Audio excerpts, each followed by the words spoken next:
반갑습니다 형님들, 안녕하세요. 오늘도 제 숲TV 생방송 와주셔서 감사드리고, 생방송 보시는 형님들은 추천이나 즐겨찾기 부탁 좀 드리고요, 이따가 유튜브로 오시게 된 분들도 구독이나 좋아요 한 번씩 눌러주시면 감사하겠습니다. 자, 마이애미는 이제 버틀러가 합류를 했지만은 직전 경기 때 덴버한테 그냥 개발렸었습니다. 마이애미도 막 전반전에는 버틀러가 진짜 아무것도 못하고 스탯이 그냥 다 빵빵빵빵이었거든. 근데 후반전에 그나마 일 좀 해가지고 18득점도 해주고 그랬었는데, 여전히 마이애미의 오펜스는 그냥 히로를 바라보고 있는 느낌이 납니다. 저는 여러 차례 아데바요가 커리어 로우 시즌이다 뭐 이런 얘기도 많이 했는데, 버틀러가 당장에 합류를 했다고 해가지고 마이애미가 뭔가 궤도에 올라섰다 그런 느낌은 없고요. 요즘에 마이애미는 그냥 좀 이렇게 언더 양상 나는 것들, 그런 거 말고는 별로 볼 게 없는 것 같아요. 얘네들도 여기 차이가 크진 않지만은, 제가 매번 말씀드리는 게 이거를 표를 해석하는 방법 중에 하나가 야투 성공률이나 3점 성공률, 그리고 이 야투 허용률이나 3점 허용률에 비해서 마이애미는 득점 순위가 낮고, 그리고 수비는 생각보다 이런 수치에 비해서는 실점 자체는 적은 편이에요. 한마디로 되게 느릿느릿하게 본인들도 많은 시도를 하지 않고 상대팀도 못 던지게 하는 이런 류라고 좀 보아야 되는데, 그런 것들이 많이 보입니다. 그리고 샌안토니오는 밑에 보면 여기에 최근에 뭐 득점이나 실점이 거의 뭐 경기당 235점 가까이 이렇게 나고 있다, 뭐 오바팀처럼 보이는데, 이거는 최근에 샌안토니오가 상대했던 팀들이요, 뭐 시카고, 미러키, 레이커스, 멤피스 기본적으로 좀 빠른 팀이 멤피스를 만나가지고 뻥튀기가 된 게 있고, 그리고 그전에는 덴버 상대로 홈이랑 원정 나눠가면서 1승 1패 주고받기도 하고요, 클리퍼스 때려잡고 막 이러면서 나름대로 샌안토니오가 괜찮은 구간인데, 하필 상대가 너무 세가지고 최근 6경기 때 1승 5패예요. 그러다 보니까 좀 기록이 약간은 좀 빛이 바래 보이는 게 있는데, 저는 너무 좀 빠른 팀들, 득점을 많이 하고 많이 주고받는 그런 팀들을 만난 느낌이 있다고 생각이 됩니다. 그 미러키한테는 그냥 개처발렸었고, 그거는 뭐 더 얘기할 게 없는 부분인데, 다른 부분들은 좀 억울했다고 생각이 들어요. 시카고전도 분명히 잘하고 있었는데 역전당하기도 하고 좀 뒷심이 모자란 거, 그런 게 보이긴 합니다만은, 기본적으로 웬베냐마 중심으로 평균 이상의 수비를 보여줄 수 있는 팀이고, 요즘에 바셀도 슬슬 올라오고, 스테판 캐슬은 시인이지만 굉장히 똑똑한 선수다. 반즈도 뭐 노련미가 있고요, 크리스 폴이나. 저는 이거 개인적으로 요즘에 폼 자체는, 전적은 이게 샌안토니오가 안 좋은데 마이애미도 요즘에 뭐 3연패입니다. 따지고 보면 덴버, 레이커스, 클파 어려운 팀들 많아서 그런 건 있지만은, 개인적으로 그냥 샌안토니오 프렌 보고 있거든요. 그러니까 나는 분위기가, 이게 샌안토니오도 좋은 건 아닌데 얘네가 너무 좀 어려운 애들만 만나가지고 빛이 바래 보이지 않나, 그런 생각이고, 저는 마이애미가 조금 더 구조적인 문제가 있다고 보는 편이기는 해요. 이거는 뭐 사실 승패는 어려운데 그냥 언더 보는 건 나쁘지 않습니다. 여기에 있는 기록 대비 샌안토니오의 기록들은 요즘에 너무 빠른 팀들 만나가지고 주고받은 것 때문에 그렇다, 그런 해석을 해보고 싶고요. 네, 저는 뭐 219.5 기준으로는 언더, 기준점이 낮기는 한데 그쪽으로 보도록 할게요. 다음 이제 올랜도 대 덴버 경기 있는데요. 자, 요즘에 올랜도는 결장이 일단 엄청 많습니다. 벤케로가 돌아가긴 했지만은 모리츠, 프란츠, 바그너 형제들이랑 석스, 해리스, 비타제, 이 중에 이제 프란츠랑 석스, 비타제 이런 애들은 그냥 주전자원들이거든요. 핵심급들인데 다 빠져있는 상태이고, 웬데 카터준도 사실은 원래 비타제한테 밀렸었는데 그나마 이제 비타제가 없으니까 선발로 나오는 셈입니다. 코렌서니도 이제 뭐 그냥 석스 대신에 나온 느낌이고, 전반적으로 올랜도가 그냥 지금 자원 자체가 굉장히 부족해요. 이 벤케로도 가끔 나와서 뭐 잘할 때도 있는데, 아직까지는 출전 시간을 그렇게 길게 가져가고 있지는 않고, 복귀전에서는 잘했습니다. 그 이후에 약간 좀 오르락 내리락 하는 부분들이 있잖아요. 그래서 뭐 솔리드하진 않다 이런 얘기를 해야 되는데, 요즘에 덴버는 직전 경기 때도 요키치가 이제 팔꿈치 부상 때문에, 그전에는 독감 같은 이런 컨디션 문제 때문에 나오기가 어렸었는데, 요즘에는 이제 팔꿈치 부상 때문에 결장 경기가 있었거든요. 그러다가 지난번 경기도 직접 마이애미전도 얘가 뛰냐 마냐를 끝까지 체크를 해야 된다 그랬었는데, 어제 이제 이미 오늘 뭐 덴버에서는 요키치가 프로버블이다, 뛸 수 있다는 소식이 나왔어요. 그래서 내일은 덴버는 딱히 큰 결장은 없는 것 같이 보인다. 자, 이거는 좀 이제 전술적인 부분을 얘기를 해보면요, 전술적으로 올랜도는 얘네가 이제 최근 경기들 중에서 그 뉴욕전이랑 미러키전이 있었어요. 최근에 6경기 중에서. 근데 이 경기들의 특징이 뭐냐면은, 그 뉴욕한테는 3점 슛을 14번밖에 허용을 안 했습니다. 허용이란 게 들어간 거 말고 슛 시도 자체를 14번밖에 안 내줬어요. 그리고 직접 미러키전에서는 12번밖에 미러키가 3점을 시도하지 않았다. 한마디로 올랜도는 얘네들이 제가 매번 리그에서 상대를 최대한 못 던지게 하는 팀이다. 근데 그게 3점에도 적용이 됩니다. 특히 이 올랜도라는 팀은 최대한 상대를 3점을 못 던지게 하고, 인사이드에서 뭐 웬카주라든지 조나단 아이자 이런 애들 바탕으로 너네 3점 최대한 못 던지게 해, 우리가 안쪽에 사람은 없지만은 훌륭한 이런 버티컬 수비로 너네를 막아 세우겠다, 이런 느낌이거든요. 그리고 외곽을 맞던 애들도 빨빨거리면서 들어와가지고 동선 차단한다든지 그런 수비를 하는 팀인데, 근데 마침 덴버는 리그에서 3점을 가장 안 던지는 팀이거든요. 여기에 있는 3PA, 3포인트 어템프, 3점 시도가 그 경기당 30.4회로 리그에서 가장 적은 팀이에요. 이거는 최근에도 똑같습니다. 경기당 30번도 안 던집니다, 덴버는 요즘에. 3점은 조금 자제를 하면서 요키치 중심으로, 그래서 좀 컷인 플레이들.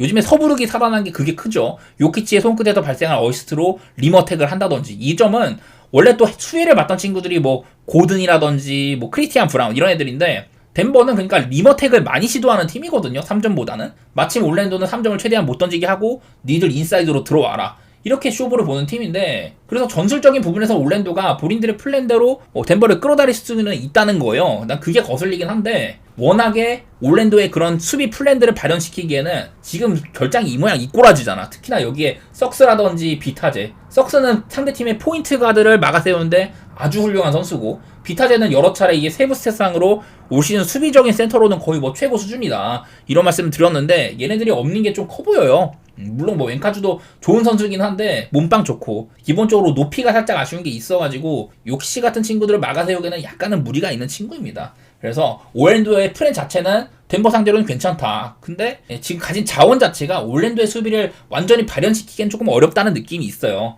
여기도 보면 최근에 5경기 동안 올랜도가 보스턴, 미러키, 필라델피아, 미러키, 미네소타 좀 어려운 애들을 만나서 그러긴 한데 여전히 공격은 리그 꼴찌 수준입니다. 이 중에 아마 3경기 정도는 그 벤케로가 복귀해서 뛴 경기들인데, 일단은 공격이 그냥 트리플 꼴찌죠. 30등, 30등, 30등.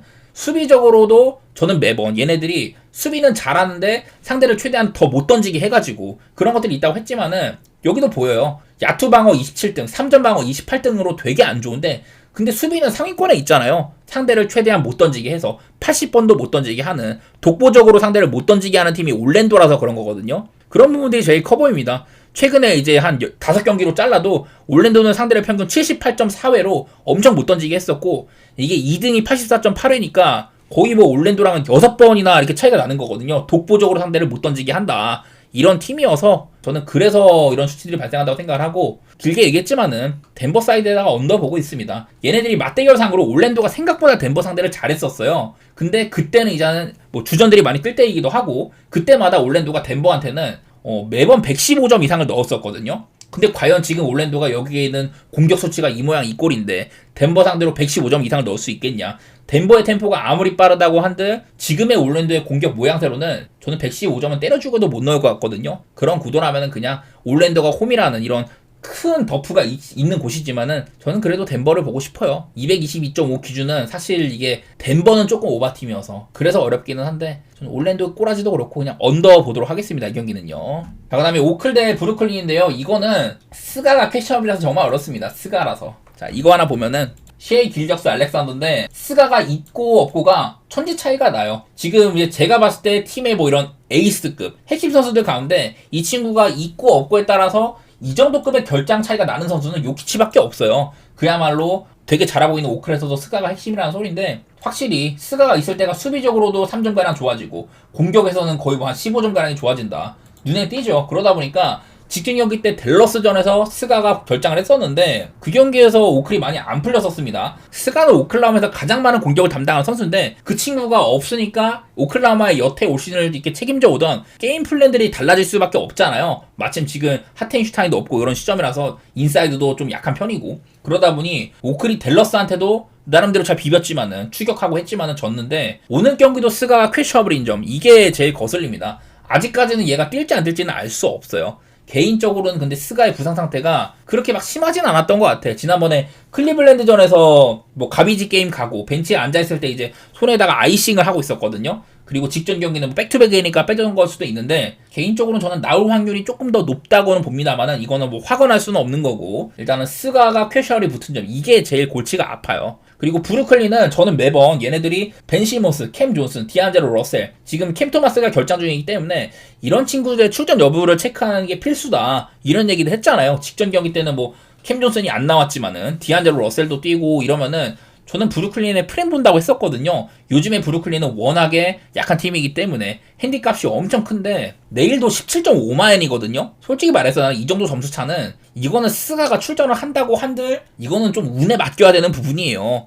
물론 스가가 안 나오면 당연히 브루클린의 프랭 가능성이 높아지겠지만 저는 스가가 나온다고 할지라도 17.5는 좀 부담이 됩니다. 저는 매번 브루클린이 지금 탱킹을 하기 위해서 여러 가지 선수를 다 떨쳐내고 의도적으로 그렇게 하고 있다고 했었는데 근데 그래도 나는 감독이 좋은 감독이고 선수들도 열의가 대단하거든요. 직전 경기도 그래가지고 잘 비빈 것도 있었었고 뭐 오클이 홈인데다가 뭐 스가까지 뛴다고 하면은 당연히 뭐 오클 사이드를 보는 게 옳기는 옳아 보입니다. 그건 맞는데 좀 거슬리는 부분이 없지 않아 있기는 하네요. 그리고 이제 브루클린도 시몬스라든지 디안젤로 러셀이 내일은 모두 뛸 수 있는 상황이어가지고 포인트 가드들이 뛸 수 있는 상황에서는 전반적으로 경기력이 괜찮게 찍히기는 하거든요. 내일도 저는 직전 경기 댈러스전도 오클이 스가가 없으니까 3점은 40%가 넘는데 그 이제 전반적인 필드골 자체는 30%대였거든요. 확실히 스가라는 이런 가장 많은 공격을 가져가는 이런 친구가 없다 보니까 문제가 생긴 게 보였었고 뭐 상대가 브루클린이라고 해도 좀 어려울 수는 있을 것 같아요. 개인적으로는 뭐 스가가 뛴다고 할지라도 17.5는 이거는 기준점이 너무 크기 때문에 운에 맡겨야 된다. 그런 느낌이라서 사실 좋은 선택지는 아닌 것 같고 스가가 나올 가능성을 조금 더 높이 보기 때문에 오클 사이드에다가 그냥 오바 보고 있기는 합니다. 그 정도만 생각해 보도록 할게요. 사실 오바도 아리까리해. 이게 브루클린이 뭐 시모스나 디안젤로 러셀이 뛰었던 직전 경기도 레이커스랑 점수가 되게 안 났다 보니까 오바도 아리까리합니다. 그냥 선택하기 좋은 경기가 아닌 것 같아요. 이거는. 다음에 미러키 대 필라델피아 경기인데요. 내일도 이제 필라델피아에서는 엔비드가 못 나옵니다. 엔비드가 아마 이제 한 1주 정도? 그 정도는 더 지켜봐야 된다고 하는데 오늘 경기 일단 못 나온다고 하고 그리고 얘네들이 백투백이잖아요. 그래서 어제 이제 조지가 못 나왔는데 일단 퀘셔블로 등록이 돼 있고 맥시도 퀘셔블이 있더라고요. 어제는 그래도 맥시가 경기도 많이 뛰고 나름대로 잘했었는데 꽤나 많은 선수들이 지금 퀘셔블이 붙어있는 상태입니다.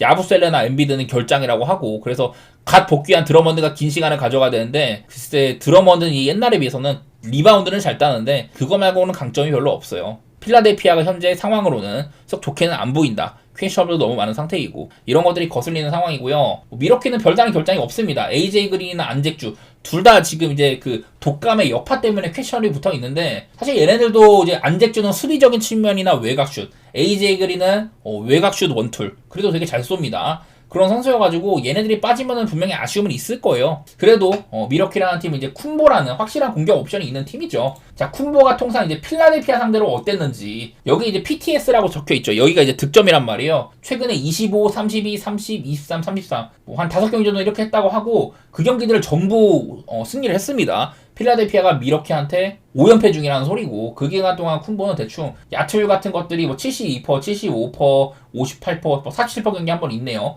76%, 뭐 이런 식으로 전반적으로 필라델피아 만났을 때마다 본인의 역할은 했다. 이런 것들이 보이는 것 같아요. 그리고 요즘에는 또 미러키가 팀의 3점 같은 것들이 좀 살아나는 부분들이 있었는데 최근으로 따지면 살짝 죽기는 했어. 여기에는 엄청 적게 시도했었던 올랜도전도 섞여 있기도 하고 수치가 아쉬운 건 있는데 그래도 미러키는 요즘에 경기력 좋은 편입니다. 7경기 동안 6승 1패입니다. 6승 1패 잘하고 있고 지금 필라델피아도 요즘에 미러키가 상대했던 애들이 약간 김이 빠지기는 해요. 토론토나 뭐 올랜도 세크 만나서는 잘했었고 뉴욕한테는 지고 올랜도, 사망, 토론토 이런 애들 잡은 건데 요즘 상태의 필라델피아는 방금 말씀드렸던 뭐 토론토 만난 거라든지 상태 안 좋은 올랜도 그런 애들이랑 엄청 막 차이가 있지는 않아요. 그런 팀이어서 저는 필라델피아도 그 범주에 들어있다고 생각하고 뭐 얼마 전에 이제 필라델피아가 뉴욕이랑 연장까지 가는 승부하기도 하고 막 그랬었는데 그러니까 저력은 있어 보입니다. 제가 맨날 맥시가 못한다고 합니다만은 3점 안 들어가는 거 빼고는 그래도 맥시다운 이런 빠른 속도 그런 색깔은 나오긴 하거든요.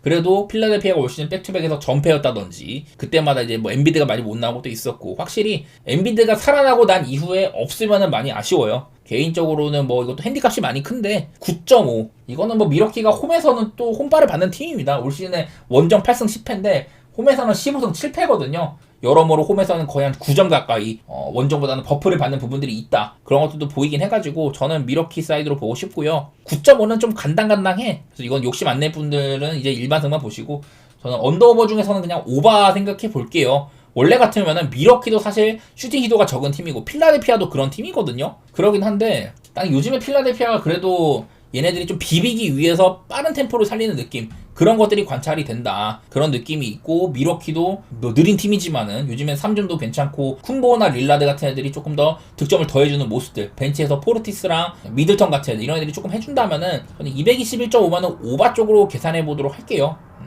자, 다음 경기 세크라멘토 대 워싱턴 경기 있는데, 야, 이 경기도 핸디값이 16.5예요. 일단 보이는 거는 세크라멘토는 큰 결장은 없지만은 키온 앨리스, 제가 이 친구 칭찬 되게 많이 했었잖아요. 키온 앨리스가 퀘샤울이 붙어 있는 점이라든지, 그리고 워싱턴은 여러 이제 또 결장들이 맨날 결장하는 애들 빠지는 셈입니다. 세크라멘토는 직전 경기가 이제 휴스턴 경기였었는데, 그때 뭐 휴스턴이 백투백이긴 했지만은 서부에서 되게 잘하고 있는 팀이었잖아요. 서부 2등 팀을 상대로 주도적으로 해가지고 승리를 했다. 휴스턴의 이런 강점들을 최대한 억제를 하면서 본인들의 힘으로 승리를 했었는데, 확실히 세크라멘토는 상승세인 것 같아요. 한창 이제 벌써 감독을 경질한 다음에 10경기나 했는데, 그 10경기 동안 8승 2패입니다. 여기에는 뭐 7연승도 있고 했었지만은 미러키한테 한번 자빠지긴 했었어요. 뭐 미러키가 거의 세크한테 천적급으로 강하기도 했었고 뭐 그랬었는데, 무튼 그 경기도 되게 많이 벌어져 있던 경기를 추격까지 했었거든요. 그래도 뭐 긍정적인 면모가 보였었다, 그런 건데, 어쨌든 세크는 지금 뭐 상승세에 있다고 보는 게 맞을 것 같고요. 근데 워싱턴은 내일 또 이제 백투백이잖아요. 제가 저번에도 워싱턴의 백투백일 때 얘기들 했었는데, 얘네들은 백투백일 때 0승 6패, 전패고요. 그리고 백투백일 때마다 득점이 상당히 안 나온다. 이런 부분을 제가 이렇게 정리를 해드렸던 것 같아요. 올랜도한테 패배한 다음에 휴스턴 만나가지고 92대 107, 15연타 패배를 당했었고요. 92점 내고 패배. 그리고 그 다음 백투백일 때 디트한테 지고 뉴욕한테 거의 뭐 한 28점 다 쳐맞고 106점 냈습니다. 시카고한테 쳐맞고 클리퍼스한테 96점 내고 또 대패했습니다. 덴버를 이겼어. 덴버한테 이겨가지고 구단의 16연패, 타이 기록에서 탈출을 했었는데, 멤피스 만나가지고 그냥 바로 개처발렸죠. 28점으로. 그나마 이날이 백투백일 때 점수를 좀 내긴 했지만은, 상대가 멤피스, 굉장히 빠른 팀이라 주고받고 147점이나 내준 상태로 한 거기 때문에,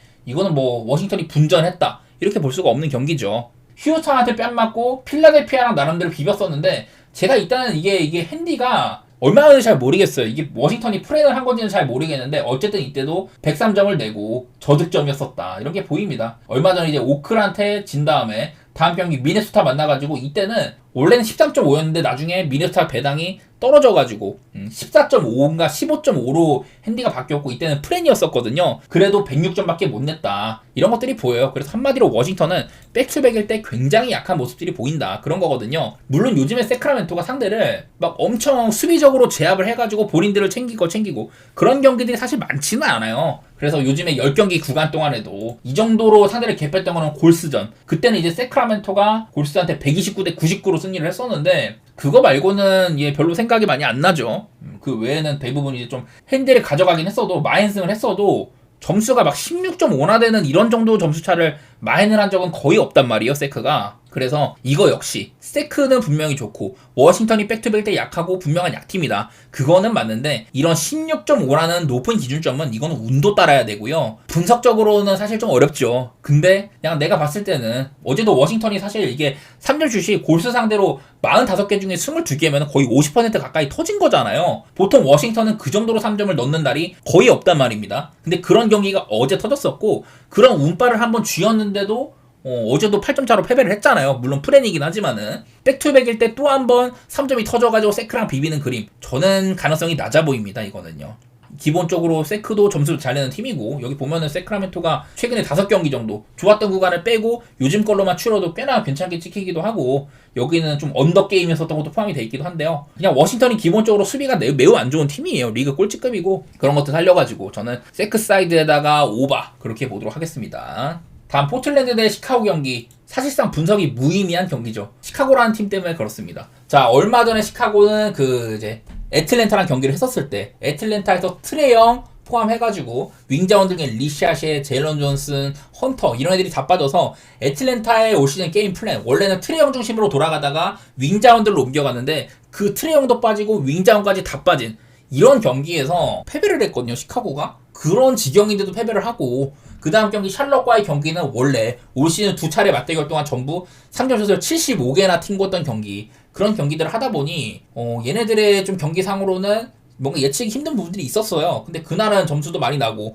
샬럿한테 패배까지 했었는데, 한마디로 시카고는 얘네들 3점슛이 터지냐 마냐를 일단 봐야 되고, 그것도 좀 많이 어렵죠. 요즘에 3점슛도 그렇게 잘 들어가는 내용까지는 아니어가지고. 기본적으로 시카고는 분석이 안 되는 팀이라고 봐요. 그나마 이제 홈보다는 원정에서 조금 괜찮다, 뭐 포틀랜드 상대로 지금 뭐 한 5연승 중이다, 이런 것들이 있기는 있지만은 그것만으로는 저는 이 경기를 가져갈 근거는 안 된다고 생각을 합니다. 물론 이제 포틀랜드 결장이 꽤나 있는 편이고, 특히 잘하고 있던 아브디아가 빠진다든지, 이게 아브디아가 근데 저는 아직 잘 모르겠어요. 어제는 다우프였는데 오늘까지 이게 못 나오는지는 잘 모르겠지만은 일단 현재는 아웃으로 되어 있고, 그랜트도 이제 갓 복귀를 해가지고 오늘도 휴스턴한테 대패를 하면서 얼마 안 뛰었죠. 에이튼도 이제 좀 퀘셔널이 붙어있는 상태이고, 어제도 퀘셔널이었으니까. 이래가지고 포틀랜드의 전력도 사실 뭐 지금 뭐 제대로 평가가 어렵습니다. 그나마 얼마 전에는, 요즘에는 많이 져가지고 이렇게 기록이 안 좋은데 댈러스 상대로 좀 잘 비볐던 거라든지, 그때는 아마 어빙도 뛰었는데 포틀랜드가 꽤나 비볐었었죠. 거의 뭐 심판 판정 덕분에 패배를 하고 막 그런 경우도 있었었고, 나름대로 요즘에 포틀이 그전까지는 조금 좋은 구간들이 있었는데 최근 5경기가 너무 안 좋아요. 브루클린한테 지고 막 이랬었으니까. 클리퍼스, 휴스턴 만나가지고 그냥 아무것도 못 해보고 지고 그랬었는데, 시카고는 그런 레벨은 아니니까 해볼만하다는 생각도 있지만은 그냥 이 경기는 저는 개인적으로 가져가고 싶지가 않은 경기고, 그냥 뭐 오바 정도는 생각해볼 만한 것 같아요. 기본적으로 시카고는 빠른 팀에 속하고, 포틀랜드도 얘네들 원래는 수비팀인데 요즘에는 그런 거보다는 그냥 상대팀의 템포랑 맞춰 가거든요. 그리고 얘네들 이제 원정보다는 홈으로 오면은 거의 한 15, 16점가량 점수가 잘 터진다, 이런 얘기들을 했는데, 사실 뭐 본인들이 잘 된다기보다는 직전 경기도 홈이지만 휴스턴이 대폭발을 한 거고, 클리퍼스전도 홈에서 89점 냈는데 상대가 118점 냈었죠. 실점이 많아진 거다, 뭐 그렇게 해석할 수도 있고, 어쨌든 포틀랜드는 홈에서 원정보다는 16점가량이 더 나요, 올 시즌 내내. 그냥 그런 것들 봤을 때는 뭐 오바 정도는 볼만하겠다. 근데 이것도 뭐 가져가기에는 약간 무리가 있을 수도 있고, 이거는 뭐 승패는 피하고 싶고요. 그냥 오바 정도만 생각해 보도록 하겠습니다. 그리고 마지막으로 클리퍼스 대 레이커스 경기는, 야 이거 원래 클리퍼스가 레이커스한테 좀 셌거든요. 상대전적 8연승을 달리다가 그때 이제 한 3패 정도? 지난 시즌에만 레이커스가 많이 이겨가지고 최근에 레이커스가 3연승 중이에요. 그래서 상대전적도 조금 뒤바뀐 부분들이 있다. 그리고 이게 또 클리퍼스가 원래는 스테이플스 센터에서 레이커스랑 한 지붕 살림을 하다가 이제 인투이트 돔이 개장을 해가지고 본인들의 홈구장을 갖게 됐습니다. 인투이트 돔에서 펼쳐지는 첫 레이커스전이다, 뭐 그런 것도 있는데, 하필이면은 내일 클리퍼스가 결장이 지금 퀘셔널 붙은 게 되게 많아요. 4명이나 붙어 있거든요. 요즘에 클리퍼스 분위기 굉장히 좋았습니다. 특히 공격은 공격대로 하면서 수비가 굉장히 잘 됐단 말이에요. 특히나 이 수치는 카와이가 있었을 때 훨씬 더 좋아진다고 하는 그런 것들이 있었어. 내일은 카와이는 아예 부상 사유가 없는 지경입니다. 그래서 시간도 거의 뭐 30분 가까이 뛸 것 같고 이랬었는데, 다른 친구들의 이런 퀘셔널이 너무 많이 붙어 있어요. 이래가지고 이 경기가 원래는 클리퍼스를 좋게 볼만 했지만은 확실히 수비적인 차이가 있고, 요즘에 폼적으로도 레이커스가 좋지는 못하니까, 레이커스가 그나마 좀 약한 애들을 만나가지고 좀 전적상으로 회복하는 것들이 있었는데, 네, 내일은 뭐 원정이기도 하고요. 인투이트 돔은 그래도 유의미하니까 더 이상 스테이플 센터 같이 하는 게 아니니까 그런 것들이 있는데, 원래 같으면 그냥 클리퍼스 마행 보려고 했는데요. 이게 제일 걱정입니다. 특히나 다른 선수도 아니고 하든이나 파웰, 주바치, 지금 클리퍼스에서 가장 핵심이라고 할 수 있는 애들 3명이 전부 걸려있다 보니까 현재로서는 클리퍼스를 보는 시각이 많이 좀 줄어들게 됐어요. 레이커스도 직전 경기 때 갈매기가 갑자기 빠지고 그랬었는데, 내일도 뭐 퀘셔너블이기도 하죠. 이러다 보니까 이 경기는 사실상 지금 예측하는 게 거의 무의미합니다. 저는 뭐 전부 뛴다, 그러면 클리퍼스를 좋게 볼 것 같은데, 현재로서는 많은 것들이 좀 베일에 감춰져 있고, 그냥 개인적인 시각으로는 저는 클리퍼스 사이드에다가 언더보고 있는데, 그냥 이 정도 결장이면은 지금 말하는 게 의미가 없는 수준이에요. 11시 경기이기 때문에 제가 아침에 방송을 할 때 나올지는 모르겠습니다만은, 이런 결장 소식들이 안 나온다면 그냥 가져가지 못하는 경기일 것 같아요. 자, 오늘 피렌체 대 토리노, 여기에 라인업이 따로 안 나와 있어서 그냥 트위터에서 강제적으로 확인 한번 해볼게요. 보면은 폴로르쇼 출전한 거 말고는 대부분 주전급 라인업이라고 할 수가 있습니다. 오늘 피오렌티나는 거의 뭐 풀라인업이네요. 그리고 폴로르쇼도 얘가 이제 작년에 베로나에서 존나 잘했거든요. 그래서 유로 승선도 했는데, 적응만 하면은 저는 충분히 좋은 자원이라고 봐요. 이제 제가 매번 이제 피오렌티나의 이 라인업 특색을 볼 때마다 말하는 건 이 고젠스랑 도도 양쪽에 이제 공격적인 윙백들이 쓰이냐 안 쓰이냐, 그게 중요한데, 오늘은 둘 다 나오고, 그리고 중원에 여기 이제 콜파니, 폴로르쇼, 만드라고라 전부 다 이게 아들리는 약간 그 수비형 미드필더 포지션에서 뛰는데 이제 레지스타라고 하죠. 약간 차라놀루나 옛날에 피룰로 같은 스타일. 근데 아들리도 수비력이 있는 편은 아니에요. 원래 공격형 미드필더 출신이라 가지고 그냥 후방에서 볼을 배급해줄 수 있는 그런 유형이고, 그러니까 수비적인 미드필더가 별로 없다. 그냥 그 정도는 봐주시면 될 것 같고요. 저는 이 정도면 라인업은 괜찮게 느껴집니다. 피오렌티나는. 그리고 여기는 이제 좀 토리노인데, 지금 얘네들은 이제 최전방에 지금 뭐 체아담스나 카라모가 뛰는 상태인데, 둘 다 사실은 토리노에서 이제 주전급 이런 공격수는 아니라고 봐야 돼요. 요즘에야 좀 많이 뛰고 있는데 두반 사파타가 주전이었는데 전반기 때 이제 십자인대가 나갔습니다. 그리고 이제 사나브리아 아엘라라고 그 친구가 있었는데 뭐 안 나오고 있고, 그래서 카나무랑 채 아담스가 뛰는데 채 아담스가 생각보다 이탈리아에서 잘 적응을 했었어요. 그래서 뭐 나오는 거 나쁘진 않은데 딱 라인업만 봤을 때는 저는 피오렌티나가 약간은 그래도 신경을 더 쓴 것 같기는 합니다. 근데 일단 피오렌티나가 하락빔을 크게 맞아 있는 상태예요. 딱 봤을 때 일단은 요즘에 많이 졌습니다. 그동안 뭐 리그에서 8연승으로 구단이 1960년대 8연승을 달렸었는데 그 구단의 연승 타이 기록을 달성을 했다고 했는데요. 그 이후로 연승 깨지고 나서 볼로냐한테 진 다음에 이런 상태입니다. 리그에서도 1무 4패고 뭐 원정이긴 했었어도 이게 몬자한테 진 거는 용납할 수 없는 패배였거든요. 뭐 이런 와중에 토리노도 승리가 없기는 한데 난적 유벤투스한테 이 토리노 더비까지 비기고 잘 지지는 않았습니다. 요즘 상태 피렌체가 토리노도 그래도 좀 잘 버티기는 해가지고 그냥 저는 무승부라든지 언더가 나와 보이는데 생각보다 피렌체가 라인업은 잘 꾸리고 나왔네요. 이게 또 조합이 잘 맞을지는 더 봐야 되는 내용이 있고 중원이 특히 좀 공격적이라고 생각이 돼서 그런 부분들이 잘 맞을지는 저는 경기로 확인을 해야 된다고 싶어요. 안정성은 별로 없다 그런 느낌이고,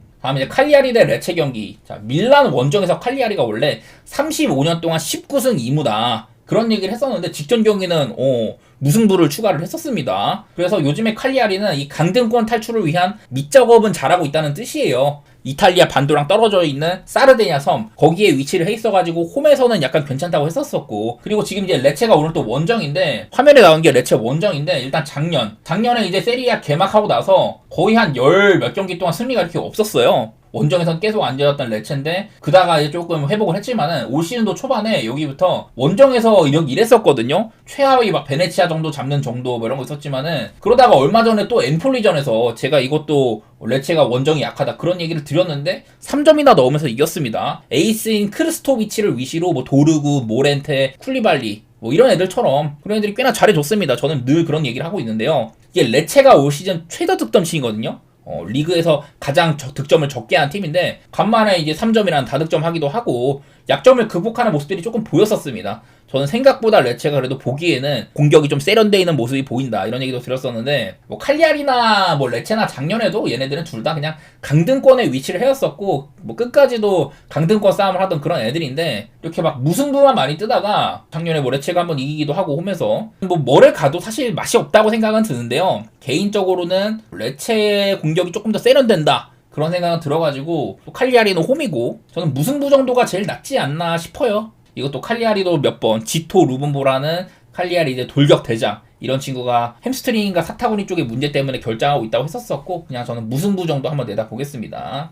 자, 그리고 파르마 대 베네치아. 누가 뭐 칼리아리, 레체, 파르마, 베네치아 이런 세리아, 이탈리아 인기도 없는 거 하위 리그 팀 누가 관심 있을까 싶은데 사실 이거는 요즘의 분위기로는 베네치아를 좀 봐야 돼요. 원래 승격하고 나서 초반에 파르마는 좀 빠르고 공격적인 역수팀으로 중위권까지 치고 올라갔었거든요. 그리고 베네치아는 거의 뭐 강등 고전급이었었는데 이게 시즌 반환점을 돌 때쯤에는 베네치아가 살아났습니다. 그래서 리그 순위도 슬슬 이제 베네치아가 끌어올리고 있어요. 저는 지금 요즘 내용으로는 강등당할 팀의 내용으로는 안 보여요. 그래서 나는 베네치아가 요즘 분위기로는 본인들보다 위쪽 팀들을 발목을 잡을 것 같다는 느낌도 있거든요.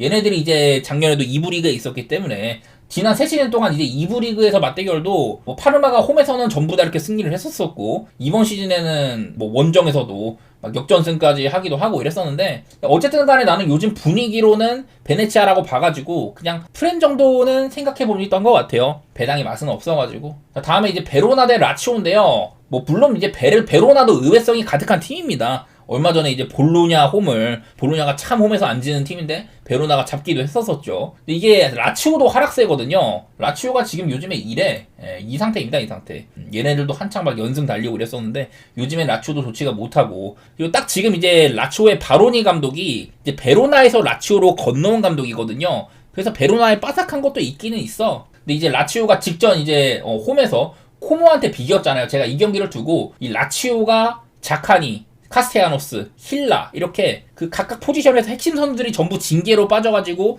타격이 컸었다. 그래가지고 이거는 코모 프렌 본다고 했었는데 오늘은 그래도 그런 애들이 돌아옵니다. 이제 뭐 차우나라는 선수가 퇴장으로 못 나오지만은 뭐 대체는 충분히 되는 선수예요. 객관적인 지표는 라치오가 많이 앞서는 경기이긴 합니다. 근데 뭐 이거는 저는 라치오의 일반승은 메리트가 없다고 생각이 되고 또 원정이기 때문에 갈 거면 햄무가 제일 맞는 것 같거든요. 혹시 모를 무승부 가능성도 있지만은 저는 무승부보다는 그래도 라치오가 이기는 쪽이 가까울 것 같고 이건 뭐 일반승 가가지고 뭐 금액을 더 쓴다든지 그러고 싶지는 않아요. 그냥 햄무 정도 바라보는 내용이 될 것 같습니다.